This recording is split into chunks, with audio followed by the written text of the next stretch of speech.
Yesterday we were in Norway together with Matthias Dam and Jean Tang, and we had no trouble getting here.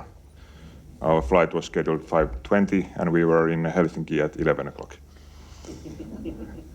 Jean Tang was at the hotel. He had a later flight, so he was at the hotel already 2:30. I think he's not here yet, but he promised to come.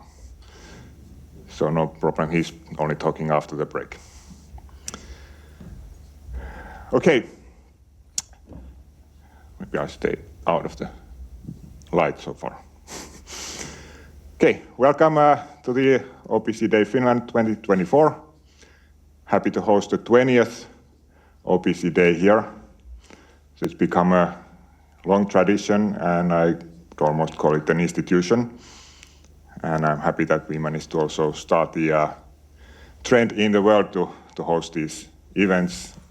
And yesterday we had the day in Norway, and there was around 78 people in the room, I heard. Today, I guess we supposed to have around the same number of registered people. And next week there will be an OPC Day in Paris. So this is a good thing we started here 20 years ago.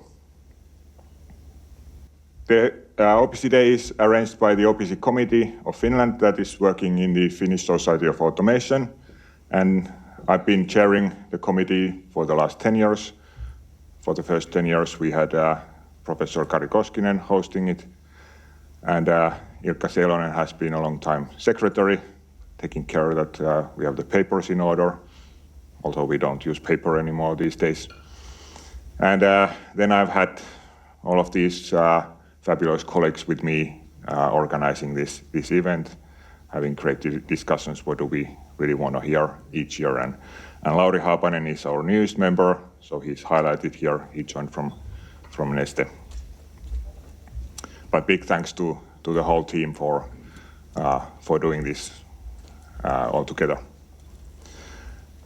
And then, of course, we have the people from the Finnish Society of Automation, Marko Vuorio, and Anu Randeen-Siippainen, who is responsible of all these practical organizations, so I can travel in the world without any trouble, and I know that everything is in order when I arrive here at 8:30 before the event starts. So the history started already 2002, actually, when we hosted the first OPC roadshow here in Otaniemi, just a couple of kilometers away. And then 2003, we had an OPC session at the trade show. We called it Soft Sympo, or there was another Soft Sympo seminar, and there we had an OPC session. But then from 2005 on, we started the OPC Days, and actually the OPC Days were initiated by the new development of OPC UA. So even before that, we were talking about how great OPC Classic was, and still is, although OPC UA is a little bit greater. But yeah, then we've been hosting this every year, and a few years, 2012, 14, we joined forces with the MES Forum at the Finnish Society of Automation and organized an OPC and MES Day. And during those times, we had at best around 120 people in the room. And then we continued again on our own and went until 2019 as a physical events, and then had to change to virtual events for a few years, and now we are back live again. And all these presentations we recorded in YouTube since 2015, and you can go to the Finnish Society of Automation YouTube channel and you will find it all there.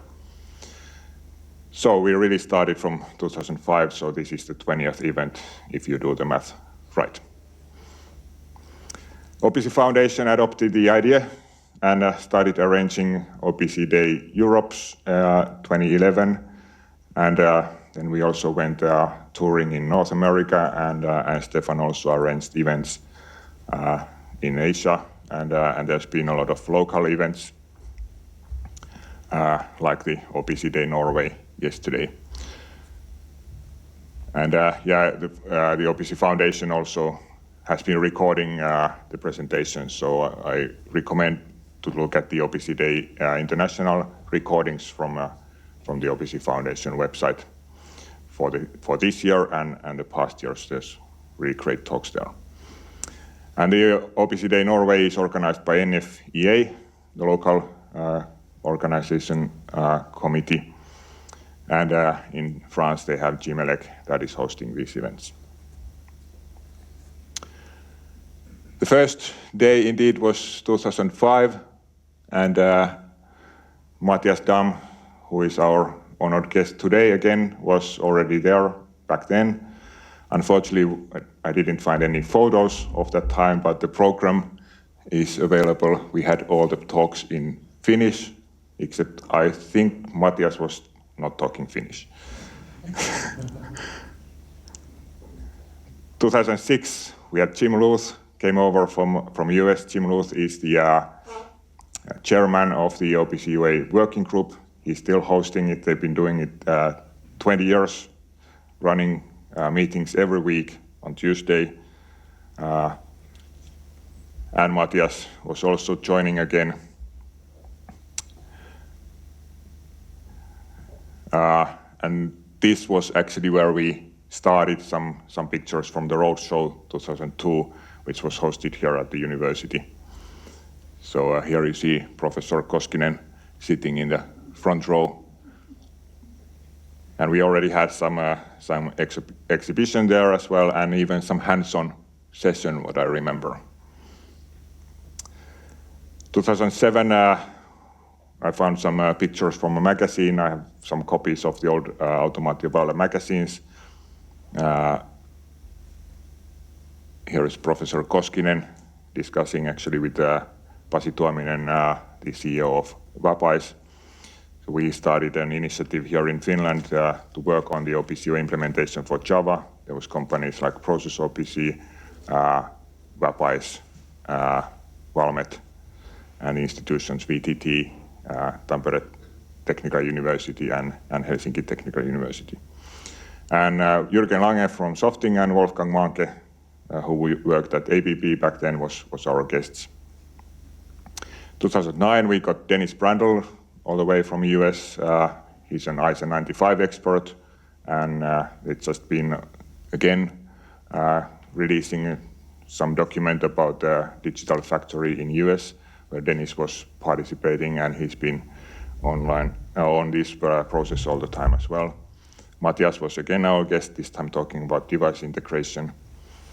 2012, we got the whole bunch, Tom Burke, the president of OPC Foundation, Stefan Hoppe, talking about PLC Open, which he was the working group leading, and he was hosting OPC Europe's, working at Beckhoff back then. Paul Hankar, also talking about ISO 95, and Uwe Steinkraus from Ascolab, the company behind Unified Automation. 2013, we went to Tampere for the first time, had a big room full of people. 2016, we got Erik here for the first time. He's still a bit frightened about the event at Beckhoff, but he survived and managed to get him here again. They tried to kill me with alcohol and sauna. Not a good combination. Yeah, a bit too rough start for the Finnish culture. And Miriam Schleipen joined us again from Fraunhofer. She was talking about automation ML, and Stefan was there as well. And 2018, we were at Valmet Automation. We got Andreas Farth, first time from VDMA. VDMA has started talking about working on the information models, and then Achim Laubenstein from FDI, field device integration. 2019, we had even a pre-conference, and Rüdiger Fritz was talking from SAP, and then we had Josef Trappel from Takeda talking about the pharmaceutical targets. And this time we had sauna in between. And the next day managed to continue without the trouble with Simo Saunevirta from ABB, Frank Fengler, also from ABB talking about the PAD, but he was actually representing the Fieldcom group as well. Wolfgang Manke was talking about the harmonization of the information models. And Peter Lutz joined first time. He's leading the field level communication initiative and has been also visiting us several times after that. So after this, we went to virtual, and now we're back online and so on. But I wanted to still show you this quick introduction, what I prepared. Where is OPC UA used? So it all starts from the SCADA PLC communication, which we already handled with the classic OPC, but then do it even better with the OPC UA, and this is all set up. It even communicates with the MES and even ERP systems, but now last years we've been concentrating on the new PubSub communication, which goes first of all to the field level, where it's now extended to the field exchange communication protocol, and then at the same time going towards the cloud with MQTT, and it's going to be extended to a cloud exchange, which Eric will tell us a little bit more later on.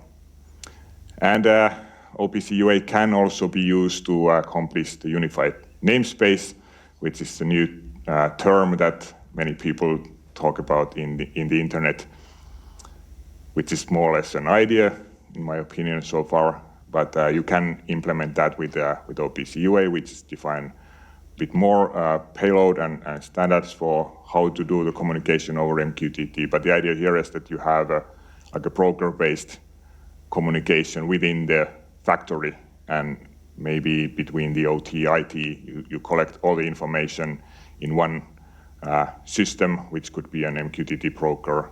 Everybody publishes their data there, and then you can subscribe to whatever you're interested. So this can be accomplished with OPC UA PubSub MQTT as well. Okay, so that's a quick intro, and today we're not having too deep technical discussions, but I'm really happy that we have a good number of use cases from the industry for the first time, or not the first time, but really great ones this time, and a day full of speaks also from our sponsors. So welcome.